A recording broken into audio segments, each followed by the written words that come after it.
For the Chantry family of Knoxville, the war brought both happy moments and grief. Both Reynold and his brother Albert served in the European theater. In 1940, before the United States entered the war, Albert enlisted in the Royal Canadian Air Force.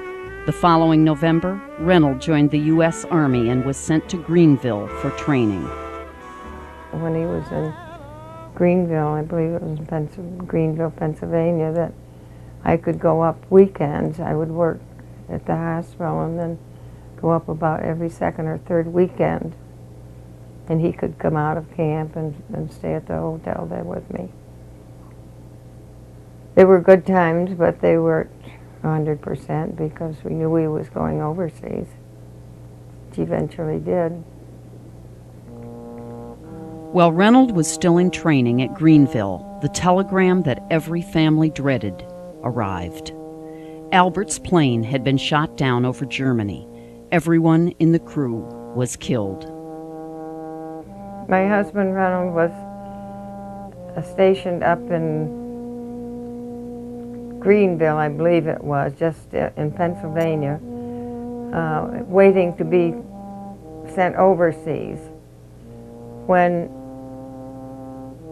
I can't not remember whether I got the telegram, whether his mother got his mother who had brought him up, his aunt actually, got the telegram, and he was that his brother Albert had been killed. Death, sadness, they were a part of the grim reality of war for families left at home and for the young men fighting overseas. In the heat of battle, new friendships were forged and old friends were lost. His name was Earl Harris. Good boy. He graduated. We went on through to, we were drafted together and went to basic together, went to officers training together, commissioned together. My father drove down to Harrisburg to meet the train to bring us home. And Earl was the best man at my wedding. After he went back, I don't know where he went. I lost track of him. I know that he was killed in the South Pacific, leading a patrol. So that was the end of my buddy. After that, I never made much buddies in the Army because you had a habit of losing your buddies when you're in the infantry. For Waynick, a machine gun platoon leader, the day-by-day fight to survive took on a different meaning when he and part of his regiment were captured by the Germans as they tried to attack back to France. They pulled an attack across an open field. And of course, they were shot up and they fell back. We had wounded out there. Our 8 men got the wounded back to our lines. Then the Germans marched a column of captured Americans down and across in front of us and demanded that we surrender or they would shoot the prisoners.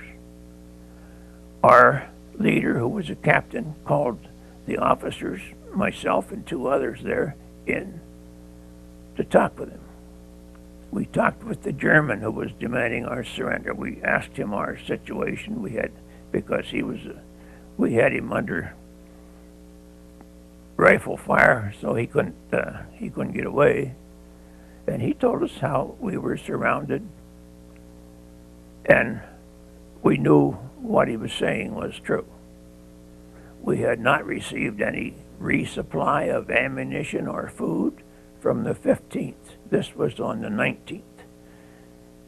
The Germans agreed to take care of our wounded if we would surrender. So our captain, who was in charge, decided we would surrender on the 19th.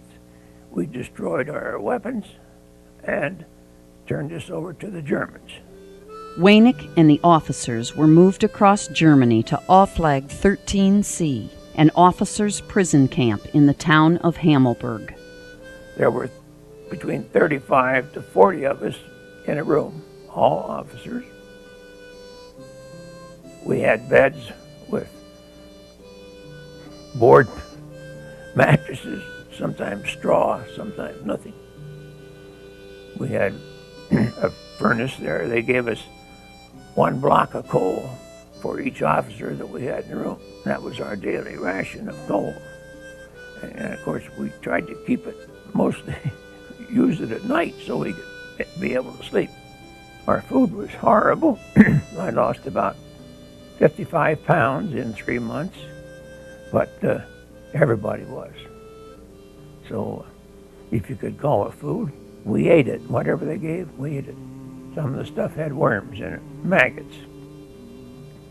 Well, of course, we didn't like the idea of eating maggots, but our doctors told us, that's protein. You eat that. Don't throw that out. That's a little protein. It's good for you. Okay, we ate it. We did have health problems, of course. Both inside prison camp and out on the battlefield, conditions were harsh and the realities of war grim. It's hell, period. There's so much death connected with war, and it's awful gruesome when you see it. You see a piece of man laying here, the other piece over there, and up in a tree or something and that, and it's gruesome. To see all of the fellows laying on the battlefield, being massacred, up in the Battle of the Bulge, that was Malmedy. That was one of my saddest experiences, because you see something like that and you never forget it. You just see it.